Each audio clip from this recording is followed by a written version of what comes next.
Okay,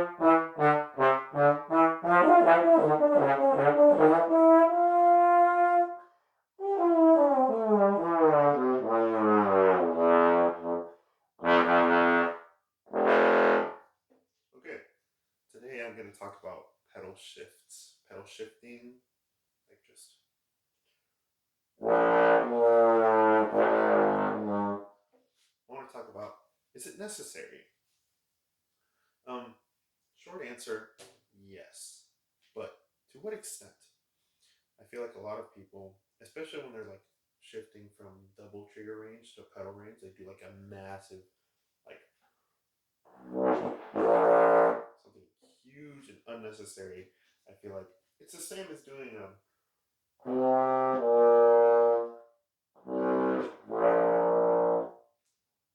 and but it's just not necessary to have like a giant shift there. It feels like it is, especially when you're really starting off early in your bass trombone life. It really feels like it's truly necessary to do that shift, but it's not. And I feel like that really hinders a lot of bass trombonists further into their life when they're trying to do like octaves or something like that.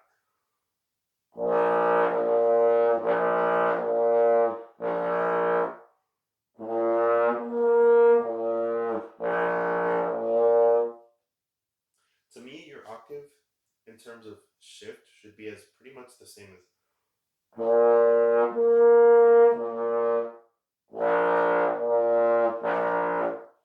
And I feel like the big discrepancy there is there's a big shift between the double trigger and the pedal register, so that makes the pedal to the the lower slash middle B flat really difficult to do for a lot of younger players, just in general, or sometimes even older players. But so that's just something to really think about whenever you're practicing, just really trying to get that consistent. Because especially when you're playing on more advanced pieces and you're playing all around the range, you really need to have a good foundation down there so then you can just go up.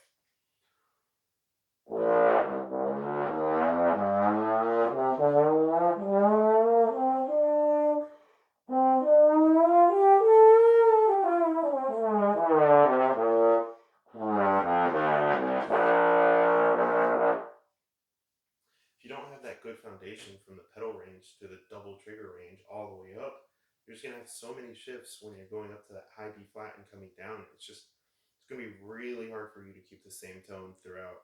And even if you somehow are able to manage that, it's gonna be really hard for you to sort of keep like just keep it all smooth and clean. Even what I just did just now wasn't entirely smooth. I'm gonna iron that out, but here's just a couple exercises I do to really work on that shift, especially the octave that I feel like a lot of people struggle with.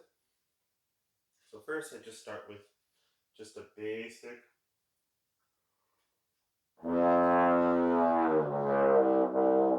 lip bend from low F to as low as you can play. You can usually get to around low C,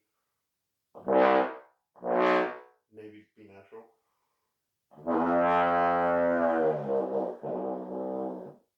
Do that a couple times, get your lips really active, and try not to move too much. Try to do as minimal movement to get the false note to come out in first.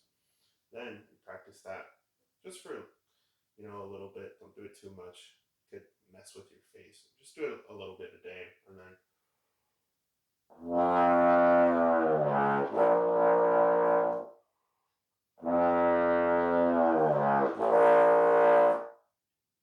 trying to add the pedal octave when you're doing that. So just adding that, and no matter what position you're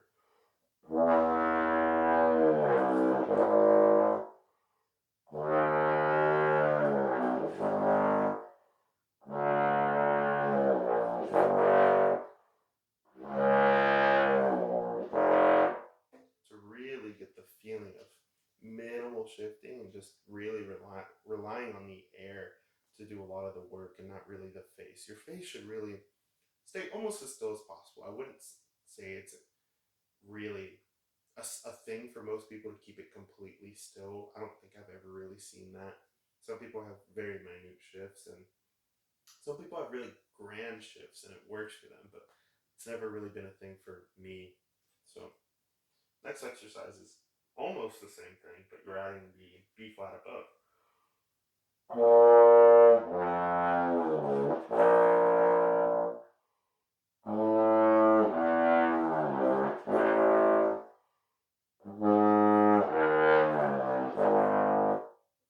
Just going down the range. And eventually, I like to do, I try to do the F, the low F, as a false tone too. That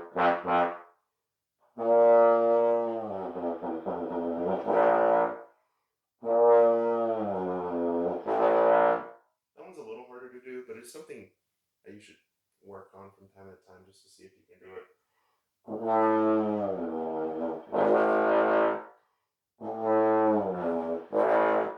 Then you eventually just get to.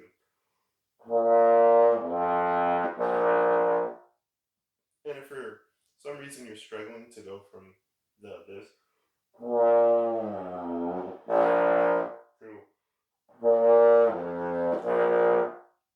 I would add the third from the B flat, so go to low D or just whatever series you're in.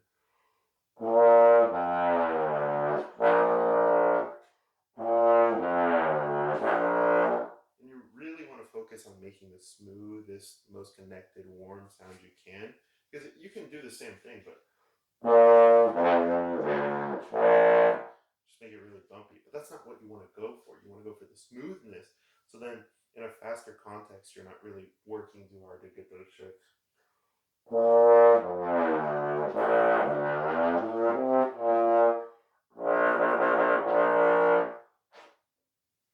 Something along those lines. And then, finally, you want to go.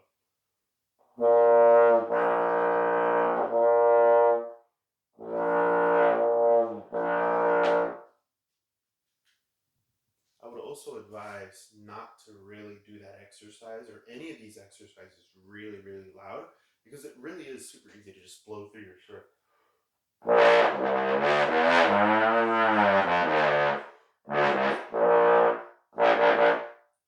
That's significantly easier to do than just.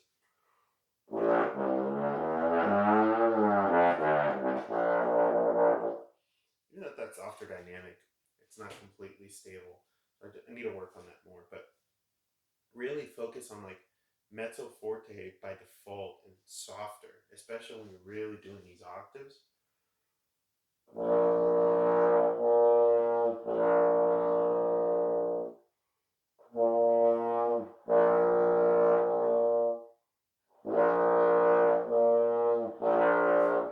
Another thing you can really check to see if that is responding the right way is just do it with air. I feel like a lot of people rely on the tongue to get the first note out, either usually just the pedal octave, but sometimes the middle octave too, and that really hinders their air ability. So make sure you're getting the note clearly. Then finally, you want to work on the scale, just going up.